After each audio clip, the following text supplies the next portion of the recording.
With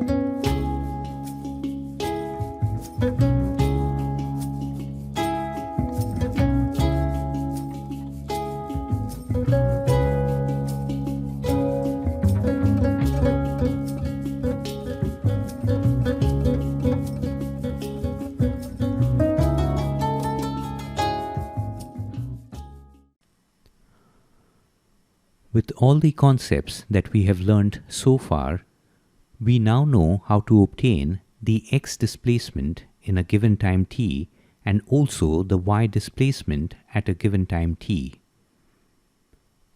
So x is how far you have moved along the ground from the launch point, and y is how high you are from the ground. And x and y would change with every passing moment. Initially, as x increases, you find that y also increases. But beyond the midpoint, or beyond the point where the projectile is at its maximum height, we find that as x increases, y begins to decrease.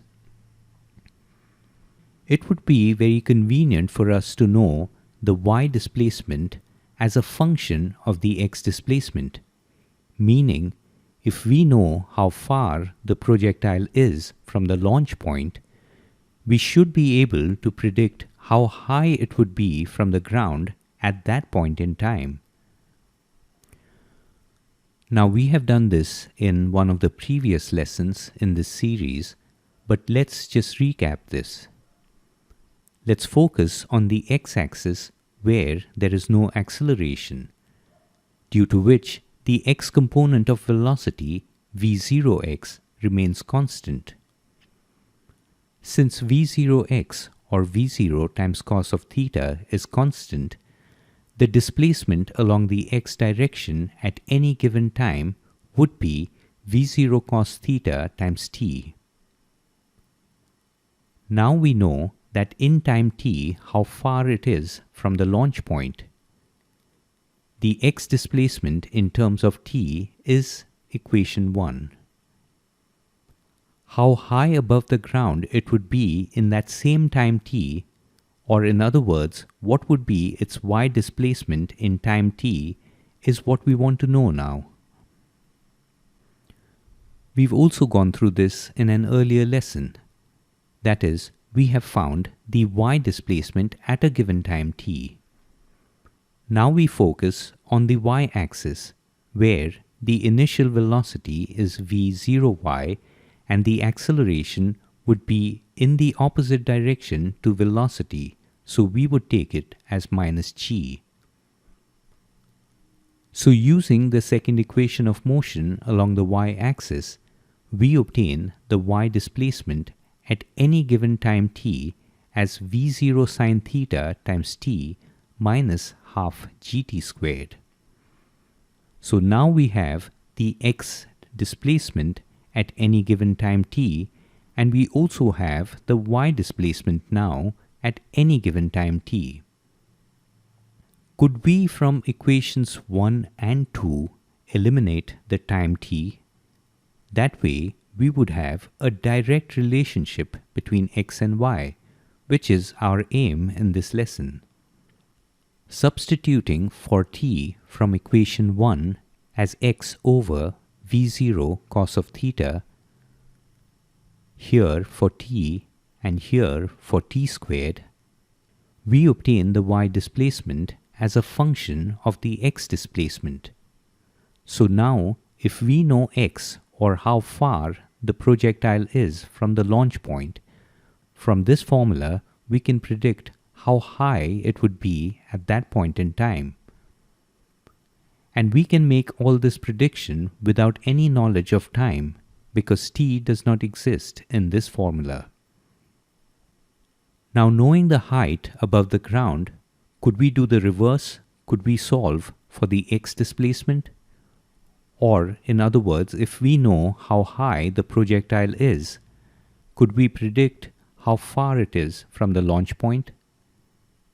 In this case, we would have a quadratic in x, since for a y value we would get two values of x, And this is perfectly reasonable, since the projectile would have the same height on its way up and again on its way down. So for every value of y, we would get two values of x, satisfying this equation. Now this is the basic form or the raw form of the trajectory equation. But there are some more manipulated forms which we will discuss, which you may find easier to remember or convenient to use at times. So let's go through the other forms of the trajectory equation as well. If we multiply and divide the second term by sine of theta, then we would get tan of theta as a common factor in both these terms. So we get y equals x tan theta times 1 minus gx over 2 v0 squared sine theta cos theta. But this form still doesn't appear to offer us any advantage. But can you identify some term in here which appears familiar to you? From this equation, what is highlighted in red happens to be the reciprocal of the range of the projectile. If you remember, we derived the range as 2v0 squared sine theta cos theta over g. So this term in red can be written as 1 over r. So now our simplified trajectory equation is y equals x tan theta times 1 minus x over r. It is easier to remember this, but you need to find the range before you use this formula. Now knowing x, it is quite easy to find the height of the projectile y. Now we have two forms of the trajectory equation, a raw or basic form and a form that is easier to remember. But sometimes we may have a problem which is difficult to solve despite knowing both these forms. Let me explain when this happens. Suppose we are given the x displacement and the y displacement, and we are also given the initial speed v0, and we are asked to find the launch angle theta. Could we solve it by using the first form of the equation? No, since both tan theta and cos theta would be unknowns. So then could we use the second form of the equation? On first glance, it appears like tan theta is the only unknown. But if you want to solve for the range r, again this involves cos of theta. So we would have again a problem that we have more than one unknown in a single equation. So we have to devise some other form of this equation. From the first form, we could write 1 over cos of theta as sec theta. So we would get y equals x tan theta minus gx squared sec squared theta over 2 v0 squared.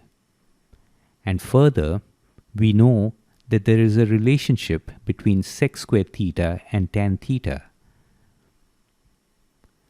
Sec squared theta is 1 plus tan squared theta. So now if we have to find theta from this equation where we know x, we know y, we know v0 squared, then our only unknown is tan of theta.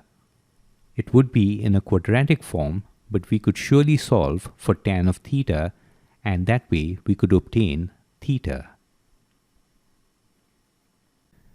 There are three forms of the trajectory equation, and they all contain the same information.